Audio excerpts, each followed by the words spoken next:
देश के सबसे चर्चित और संवेदनशील आपराधिक मामलों में शामिल उन्नाव रेप केस में एक बार फिर न्यायिक हस्तक्षेप देखने को मिला है। दिल्ली हाई कोर्ट द्वारा दोषी पूर्व विधायक कुलदीप सिंह सेंगर को जमानत देने के आदेश पर अब सुप्रीम कोर्ट ने रोक लगा दी है। और नमस्कार स्वीकार करिए, आप देख रहे हैं नेक्स्ट जन ब्रॉडकास्ट में हूं आपके साथ शुभम उपाध्याय।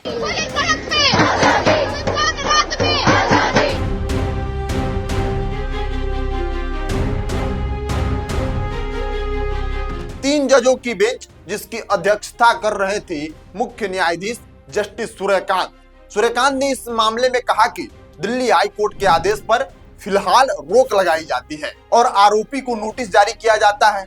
दिल्ली हाई कोर्ट ने अपील लंबित रहने तक कुलदीप सिंह सेंगर की सजा के निलंबन के साथ उन्हें सशर्त जमानत देने का आदेश दिया था। इस आदेश के तहत सेंगर को निर्देश दिया गया था कि वे पीड़िता के गांव के 5 किलोमीटर के दायरे में नहीं जाएंगे और किसी भी तरह से गवाहों या पीड़ितों को प्रभावित नहीं करेंगे। हालांकि सीबीआई ने इस फैसले को कानून के खिलाफ बताते हुए सुप्रीम कोर्ट का दरवाजा खटखटाया था। सीबीआई का कहना था दिल्ली हाई कोर्ट ने जमानत देकर पॉक्सो एक्ट के मूल उद्देश्यों को नजरअंदाज किया है। एजेंसी ने सुप्रीम कोर्ट को बताया कि कुलदीप सिंह सेंगर सिर्फ एक आम आरोपी नहीं थे, बल्कि एक निर्वाचित विधायक थे जो जनता के विश्वास के पद पर आसीन थे। ऐसे में उनकी जिम्मेदारी एक आम नागरिक से कहीं अधिक थी और उनके द्वारा किया गया अपराध और भी गंभीर हो जाता है। सुनवाई के दौरान सीबीआई की ओर से पेश सॉलिसिटर जनरल तुषार मेहता ने कहा कि पीड़िता के साथ हुआ अपराध बेहद भयावह था। घटना के समय पीड़िता की उम्र 16 साल से भी कम थी। आईपीसी की धारा 376 और पॉक्सो एक्ट की धारा 5 और 6 के तहत यह मामला दर्ज किया गया था। सॉलिसिटर जनरल ने दलील दी कि अगर कोई कांस्टेबल ड्यूटी के दौरान ऐसा अपराध करता है तो उसे एग्रेवेटेड अपराधी माना जाता है, यानी गंभीर अपराधी जो बहुत ही खुफिया हो, बहुत ही मानसिक संतुलन उसका बिगड़ा हो, वही अपराध ऐसा कर सकता है, तो उसको एग्रेवेटेड अपराधी माना जाता था। अगर आर्मी ऑफिसर ऐसा अपराध करता है तो उसे गंभीर श्रेणी में रखा जाता है। ऐसे में एक विधायक को इस श्रेणी से अलग रखना चिंता का विषय है। इस पर मुख्य न्यायाधीश सूर्यकांत ने टिप्पणी करते हुए कहा कि अगर कोई बड़ा पद संभालने वाला व्यक्ति किसी की मदद के नाम पर विश्वास का दुरुपयोग करता है तो उसे अपराध को और अधिक गंभीर माना जाना चाहिए। तर्कों को सुनने के बाद सुप्रीम कोर्ट ने कहा कि वह दिल्ली हाई कोर्ट के जमानत आदेश पर तत्काल रोक लगाने के पक्ष में है। सुप्रीम कोर्ट ने यह भी स्पष्ट किया कि यदि आरोपी पहले से जेल से बाहर होता तो उसकी स्वतंत्रता पर विचार किया जा सकता था, लेकिन इस मामले में स्थिति बेहद ही अलग है, क्योंकि कुलदीप सिंह सेंगर एक अन्य मामले में पहले से जेल में बंद है।